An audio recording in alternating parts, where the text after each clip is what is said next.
Good morning, everyone. This is Kevin Whitman. I'm an accountability coordinator with the assessment and accountability team here. Carlin is not in today, so I'm just kicking it off. Thank you all for joining us. Couple of housekeeping items we wanted to note. If you have any questions, please type them in the questions box and we'll get to them during the presentation. Send a chat if you need any technical assistance and we'll get that sorted out for you. And the presentation is posted as a document. So I'll lead off by talking about an accountability issue here. The grad rate preview window is now open, and that's open until October 19th. And you'll see two URLs there for the 4-year and 5-year cohort. So you can go to those application links to review your data. Why you would want to do that is you can fix incorrect exit dates and exit reasons in IC, and that would allow you to remove transferred members out of the denominator in the 4-year cohort. So if you had kids that moved out of state or moved maybe to another school system. What you would have to do, though, is resubmit the IC files. So for a change to become official, you do need to do the update in IC. And also add supporting documentation. And there is a link on the appeal site that goes through what kind of documentation is acceptable for different types of appeals. So you can start submitting that documentation now. We highly recommend that because the appeals window is only going to be 2 weeks this time. So this is your chance to kind of get in early and look at it. The official appeals window will open on October 22nd. So you still have a little bit more time to go through the preview window and submit some information there. And just a little bit of a kind of preview of where we're at right now. We're projecting that the 4-year grad rate for school year 17-18 will be 76.8%. And we just have a comparison there with the US average grad rate from 15-16, which was at 84%. So again, this is the projected sort of graduation rate. That'll change based on the data that you all provide to us as students are removed from the cohort based on having left the Idaho system. So I'll now turn it over to Melanie. Hi, good morning, everyone. We are currently, today is the day. It's the PSAT NMSQT test day. And after the hard work of many, efforts are paying off, at least we hope. With across Idaho right now, roughly 19 to 20,000 students are taking the PSAT. So I hope all is going well in individual sites and schools this morning.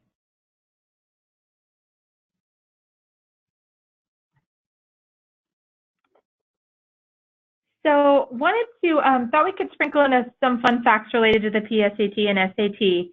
As our numbers increase, as you just heard, how many are taking the PSAT and how many students are utilizing the College Board suite of assessments, the larger picture impacts are, I think, important to keep in mind as we move forward. So 83 Idaho high school seniors are among 16,000 students nationwide named as semifinalists in the National Merit Scholarship, which is the version of the PSAT that we offer in the state. So that is why juniors are allowed to take it for the qualifying component of this scholarship. Those students now have the chance to compete for about 7,500 scholarships, which total more than $30 million. And the PSAT can mark a really important beginning for students and families thinking about college and career readiness. So we're proud that the state is able to offer this opportunity for sophomores. And then many of you coordinate the NMSQT part for juniors.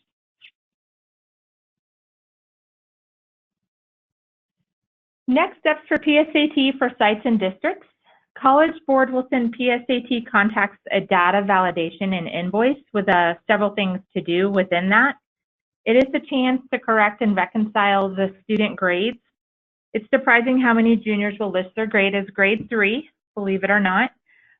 So this will assist you with your own billing greatly, as well as decrease the state's investigative process in determining who is eligible to take the PSAT at the state expense versus juniors at the school expense. So this is a must-do when those instructions come along. PSAT scores, they're released December 10th through the 12th. Schools get 1 copy sent, but students can also log on to the College Board accounts to view and print additional copies.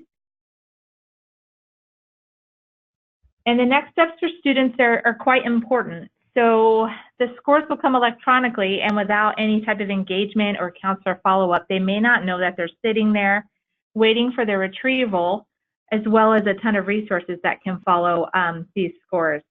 So students can link their PSAT scores to Khan Academy, which is a free online resource for personalized practice for SAT, or the PSAT again, if that's applicable.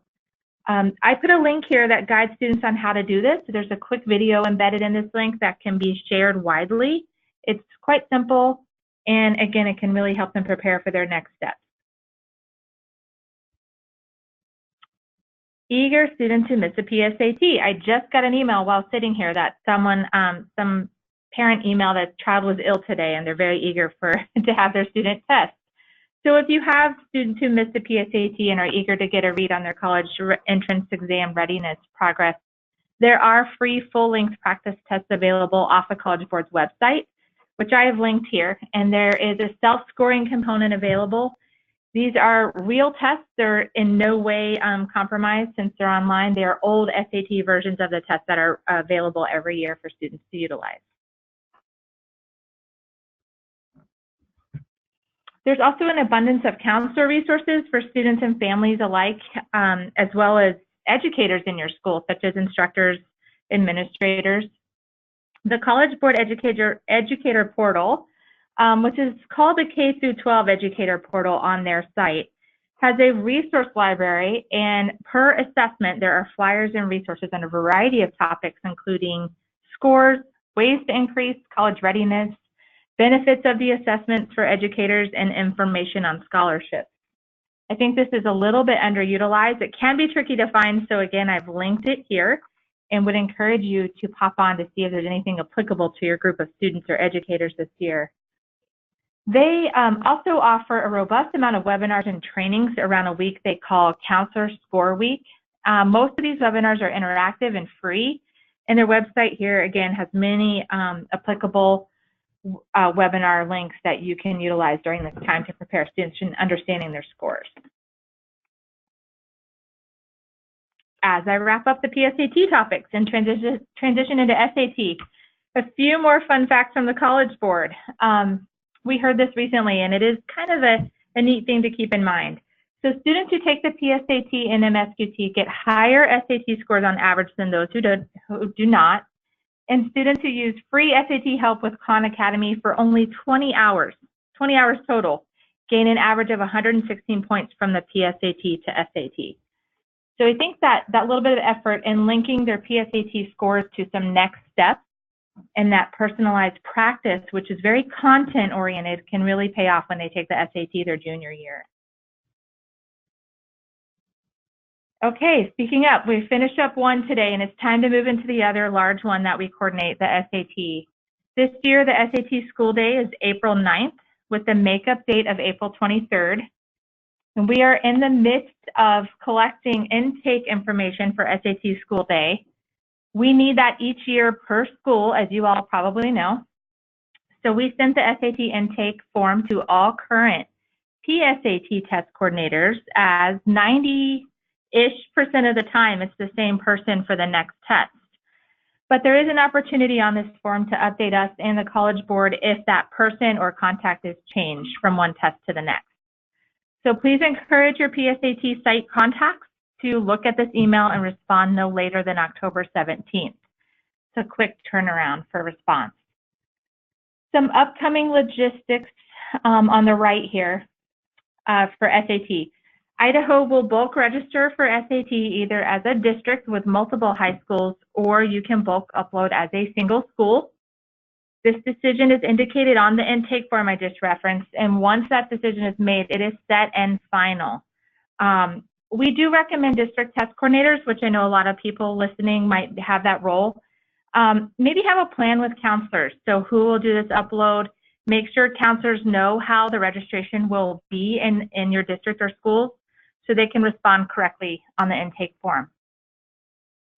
virtual schools have options to accommodate students' testing needs in various locations, so their correspondence is different. And we just wanted to highlight that in case you're seeing multiple letters, if you happen to oversee a virtual school and a brick and mortar school, the options are a little bit different per school for the students in that case. And then finally, coordinating with your SPED directors or SPED departments, if applicable. SAT accommodation requests are due by February 19th of 19. Sounds a bit away, but it is nice to have those meetings and ensure that there's a plan in place for students who are eligible via IEP for certain accommodations for the SAT. We just had an example yesterday where a accommodation request was sent and the student was eligible for time and a half, and then the counselors were planning on testing in that way. The student has never tested that way prior and was very uncomfortable doing that for PSAT today. So I would encourage that conversation, even though a student might be eligible for certain things, making sure that it's the appropriate decision for this type of assessment on SAT school day. It spares a lot of work on your part. Yes. We do have a question. What is the bulk upload deadline for SAT? We are in the process of solidifying some of those dates with the College Board. It will be mid to late January is what I can share right now. I'm hoping by the next webinar we have them. But just so you can plan roughly. Thank you. Yeah. Okay, I think we're good. All right, good morning, everyone. This is Danielle. This year, to administer the AccuPlacer, every proctor has to be certified. If you have an account and you are already a proctor for AccuPlacer, you have until November 30th of this year to complete the certification. The College Board team will be providing a recorded training on the AccuPlacer certification. Once I receive it, I will be sharing it out with our AccuPlacer contacts. If you're eager and want to certify ASAP, you will need to visit the AccuPlacer platform webpage and log in with your credentials.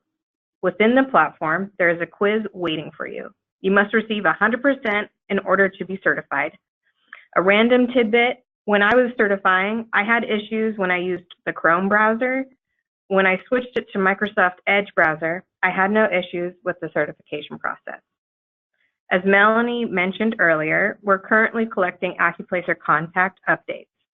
For any people who are new to their role and will need an AccuPlacer account, I will be creating your accounts when we have finished our intake process. When your account is created, you will have a certain number of days to receive your certification for administering the AccuPlacer. If you have any questions, please feel free to email or call me. Thank you. It's Danielle again. Good morning. I'm stepping in for Heidi as she is on the road training for the new IRI. Here are the topics I'll be covering: parent letter, family brochures, training dates that are left, resources available, and support. Heidi has created a parent letter on behalf of the SDE. You're welcome to disseminate it to your patrons. Heidi can provide a PDF version or a Word document for personalization and customization for your district. If you're interested in the Word document, please email Heidi. Parent letters from iStation can also be found in English and Spanish under the teacher resources on the secure iStation website and link here on the webinar. Teacher resources on the secure. Another resource Heidi has created in the new IRI family brochure. It will be posted on the website as soon as possible. If you'd like the document now, please email Heidi. Each district implementation team has received an email from the State Department of Education to sign up for fall training. The guidance was for the district implementation coordinator to sign up their team to help alleviate confusion. The training dates left are October 12th, Region 3 at Boise State, and October 11th at Boise State. The trainings are half-day training sessions from 8 to 12 with an optional collaboration hour afterwards. The recommendation is for the district implementation coordinator, teacher training coordinator, and up to 3 additional staff to attend the training. Heidi will be sending a follow-up email to all participants of the training resources by Friday. iStation training resources can be found on the Padlet link listed here. We also have a new Edmodo site with the new IRI information can be found. The group code for the registration is also listed on the slide.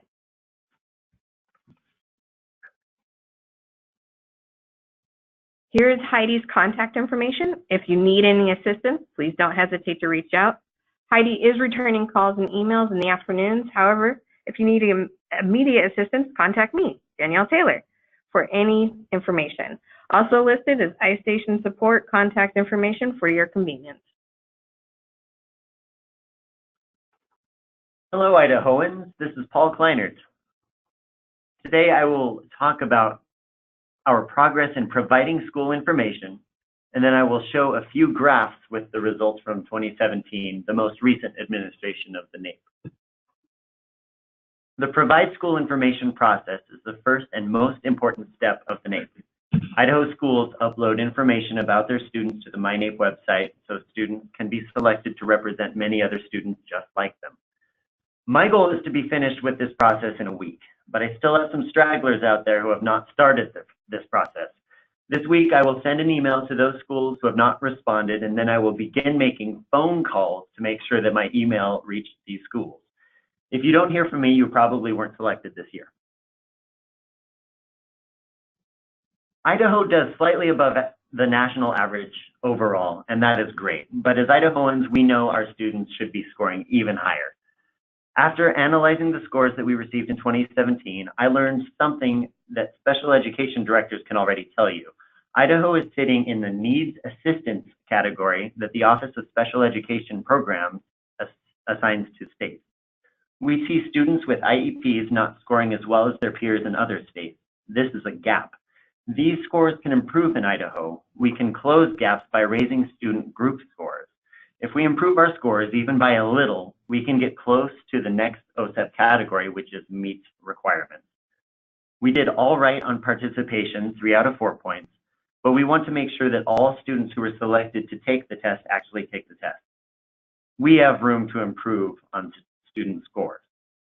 This is important because staying in the needs assistance category means more activities required of Idaho districts and schools by OSEP, and further down the line, risking special education funding. Now that we're through with the tough stuff, let's talk about the fun stuff, graphs. But before I show you the first one, I want you to know that OSEP sets cutoffs based on how students with disabilities score. States are ranked from highest performing to lowest performing, and then broken up into thirds. Top third gets 2 points, middle third gets 1 point, and states in the bottom third do not receive points. On the left, in green, are states that receive 2 points on 8th grade reading. Yellow states received 1 point. Red states received none. Idaho did not receive points on 8th grade reading. The reason I'm showing you this graph today is not because I'm super proud of it and I spent a bunch of time on it. No, although I am proud and I did spend a bunch of time on it. The reason is statistics. With statistics, I can say that some states really did better and some states did slightly better, but not enough to actually say they did better. I drew a purple line just above Idaho's purple diamond. These are the states that really didn't do that much better or worse than Idaho. They did about the same. Notice how far that line extends to the left, all the way up to states that got 1 and even 2 points from OSEP. This non-significant difference means that if we make the slightest improvement, we will see huge results. One of the best ways to see this change as a state is to tell our students to focus and do their best with a positive attitude. These are the actual scores for Idaho on a 0 to 500 point scale that is the NAEP. You can see here that the gaps for students with disabilities and English learners have been smaller in the past. We saw a great improvement for English language learners from 2015 to 2017, but look at that overall trend for both of these graphs. For NAEP 2019, we want to encourage students to do their best. It's a short test that only a select few students are taking in many schools across Idaho. Let's cheer them on.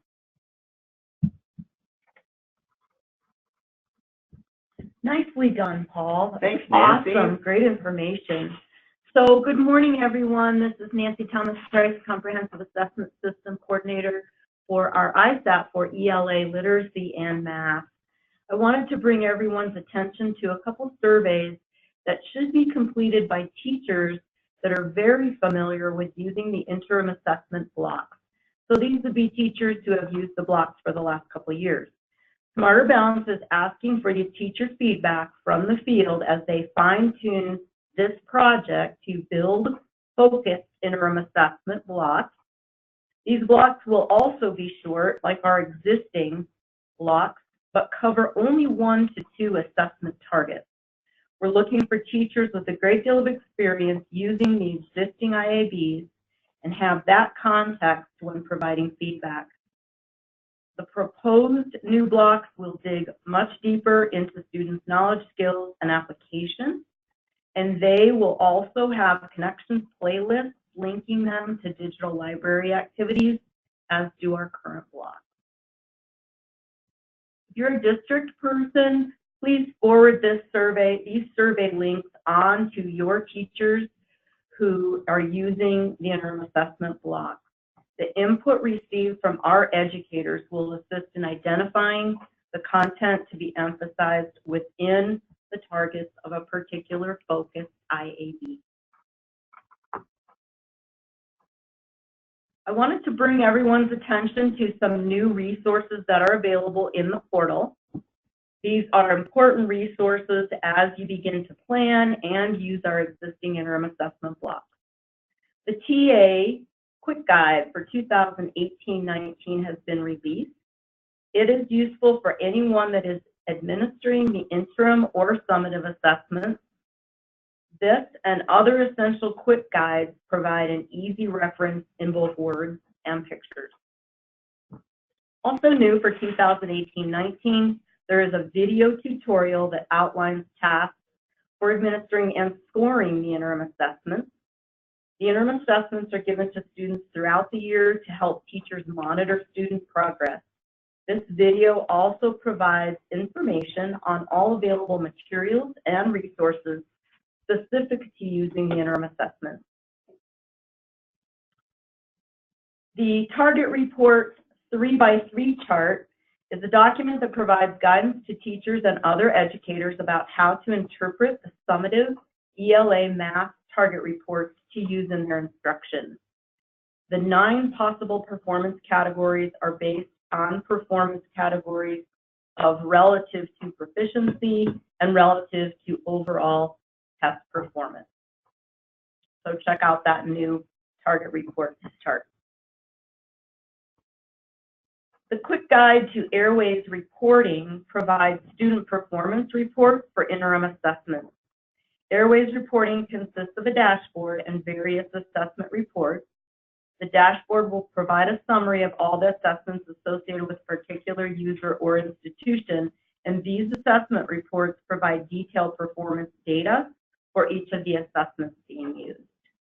If anyone has questions about those documents or any of our other available resources, please let me know. I also wanted to thank all of those districts that have invited me to work with them over the last several months. It's been great being with you out in the field.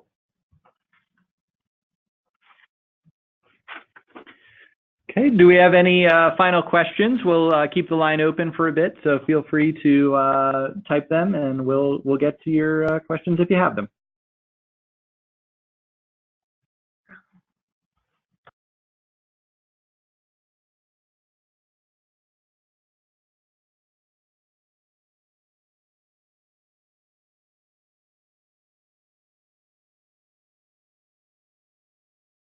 Good morning, everyone. This is Danielle. We just noticed our English language proficiency assessment slides aren't on here, so if you can wait momentarily, we'll be right back.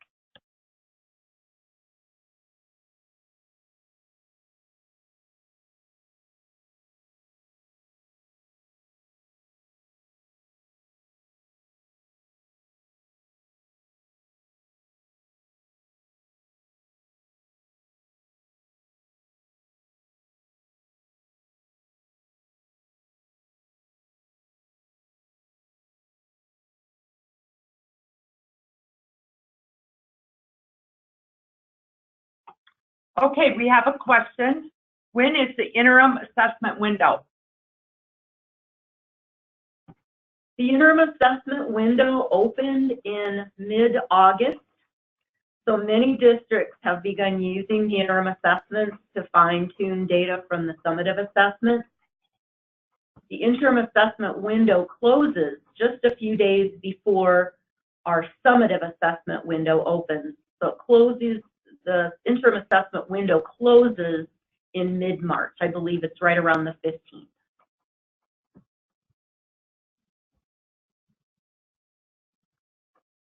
All right, looks like we're ready to go. Melanie, let's talk about WIDA. Okay, so thanks for your patience. I also help coordinate, obviously, the WIDA suite of assessments with WIDA Access upon us, and many of you still actively completing screeners to determine English language eligibility. Focus today primarily will be Access because there are some distinct dates coming up. So I wanted to start with that. This is the date overview of key tasks, windows, and deadlines for Access. And just to clarify for any newer staff, Access is the annual summative assessment for already identified English learners. We do have a test window, obviously, there in the late January that'll extend until mid-March. And just as a source of calm encouragement as we embark upon this window, this is one of our more intensive sort of training and layered assessments. So I just wanted to share a deep breath, maybe a cup of coffee with you. We will do our best to dissect and assist you along every step of the way, particularly if you're helping with any new staff in your sites. Send them our way. We're happy to help connect them to resources. Speaking of that, new staff, if you know of any staff changes or updates, please email me as soon as possible. Anyone that would be heading up this assessment. This is the time of year where WIDA and DRC, along with our team, ramp up communications and these step-by-step instructions with due dates and tasks. So it's important we have contact and up-to-date contacts for each of your sites. So coming up, circled in yellow here, the most immediate things are test material ordering in WIDA AMS, which is the test vendor site, and the loading of the pre-ID file in AMS again for paper test materials. Pre-ID file uploads rather create labels that are put on all paper test materials. This is hugely important. As you know, if you have experience with this test, there's a lot to track. Even with our online testers, there are some paper components. And so we had, for instance, a handful of districts with missing writing booklets last year. So as we move forward in preparing for like pre-ID labels and how to put them on booklets, the instructions will be super important to follow.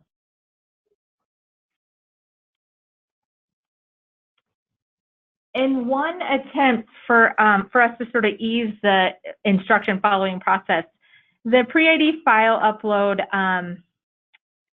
process is a DRC managed instruction.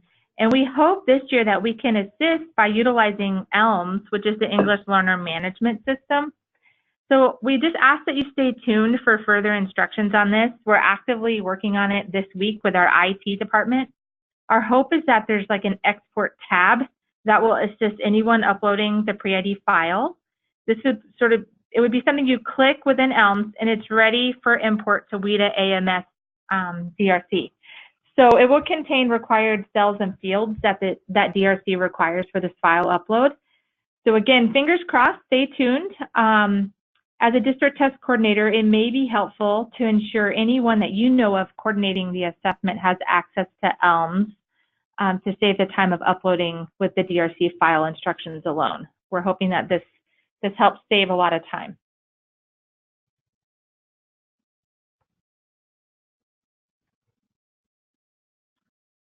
A few more logistics on upcoming calendar items with Access.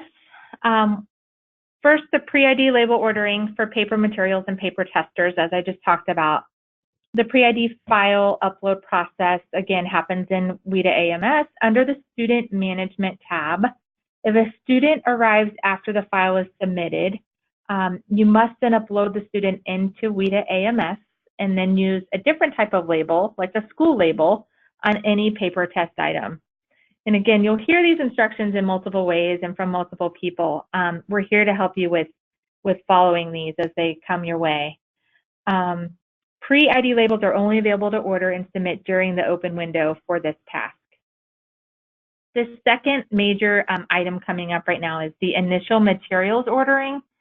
Idaho's default for access testing is online, except for kindergartners who are paper-based tests. We must complete a materials order for every student, for every English learner, regardless of them testing online. We need online counts to be able to report to DRC. So it's helpful at this stage in your sites and districts to gather English language student count per grade, because that will be required when you enter your materials order.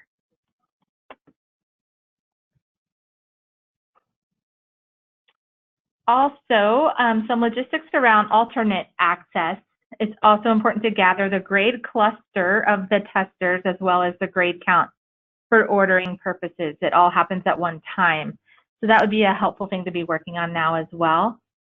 And just as a brief reminder, a student is only eligible for the ALT access test if they also meet criteria for the statewide ALT testing. And if the IEP team agrees that this is the best mode and version of the test for the student. It is a paper-based test versus online. And then finally, just a few tips while you're in the WIDA AMS system conducting these tasks. There's an area, and this has been passed along to us at the state from the vendor. There is an area in the ordering system that says district level additional materials orders. This is not the selection or site to drop down when you're putting in your initial materials. It is not intuitive. I've seen it and I've questioned why is that even there. So if you are submitting a district level order, don't select the one that says additional materials. That is reserved for the additional material order window. So in addition, the overages for the test are embedded in the order count, so there's no need to cushion your count when you're putting in your ordering. And then as a brief reminder, again, for anyone new and still familiarizing themselves, grades 1 through 3 online testers will test with writing via a booklet, and DRC automatically sends a mixture of these paper writing booklets as part of the online order. You don't have to order those separately.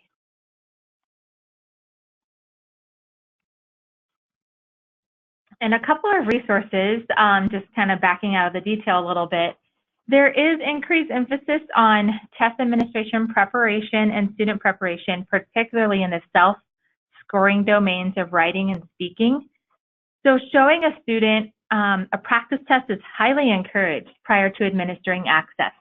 There's no fear of exposing them to content or things that will give them an advantage in this assessment. The more they're comfortable and understand what is required of them when they test with access, the better they will perform.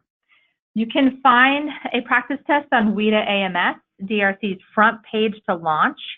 So you can do this in a small group, show it on a whiteboard or smartboard, and you don't log into AMS to show a practice test. That's really important. We had a few of those occur last year, and they actually launched the real test for a student.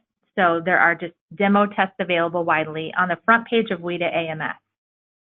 There are a number also of quick guides produced this year by WIDA, and they include test prep and checklist activities that should assist any level of test administrator. So I've included some links that will hopefully get you there a little faster. And then alert me if you're searching for anything training-wise, a webinar, a video, or guides that I can share. We know how robust their website is. Finally, and a very important reminder, technology updates for access and the WIDA screener have been posted to WIDA AMS. The system requirements state that they're only valid for October 2018 through February 2019. So I would encourage you to pass along to your tech coordinators or your site test coordinators for this particular assessment to check these out to make sure all of your devices are up to speed before we start access testing. Really important to review this and also ensure that your equipment is fully functioning, such as the headsets for students. Links to the most recent requirements as well as technology quick guides are above as well. Here is my contact. If you have any questions or concerns, feel free to contact me anytime. And there is a question. And there is a question. Is there a plan to get ELMS updated at the SCE level so it is accurate enough to be used for this task? Our LEP department has been working diligently to update and hasn't been successful. Is it just us? I'm assuming if you say LEP department, you mean maybe your own district LEP department. So I will comment that yes, we are working diligently that ELMS is updated and corrected and captures accurate entry dates and status of ELS students this year. Again, that's a very active conversation, and we are hoping that you can launch the information you need from ELMS this year as part of your file upload process for access.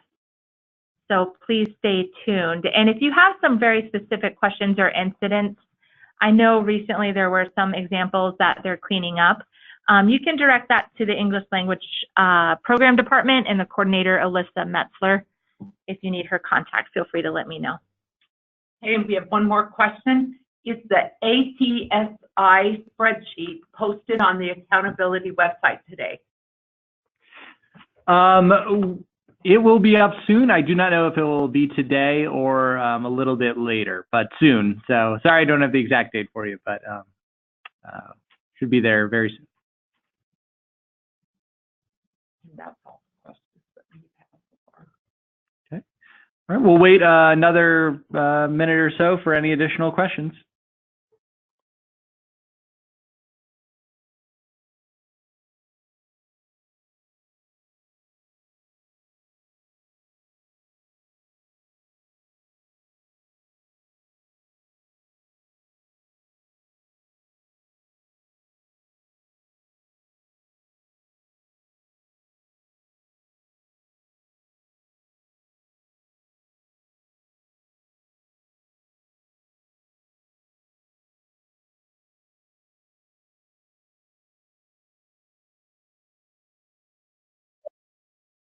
Will the WIDA info be added to this PowerPoint? It was missing from the original handout. Yes, it will be added to it and it will be posted on our website. Please give us about 5 business days for us to make it accessible and our webmaster to post it on our website. It will be on our resource center on our webpage. You're welcome to email, this is Melanie, you're welcome to email me if you need a copy of these particular slides prior to that with dates, etc.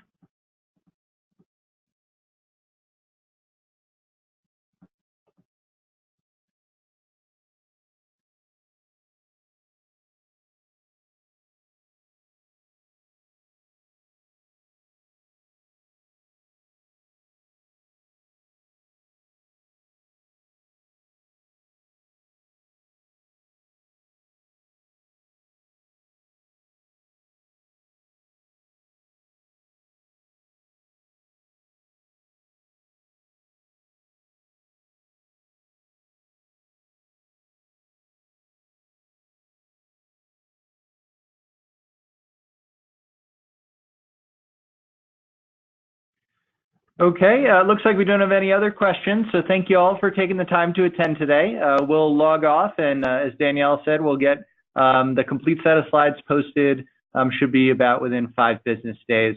And if you have any questions in the meantime, always feel free to reach out to us individually. Thank you again.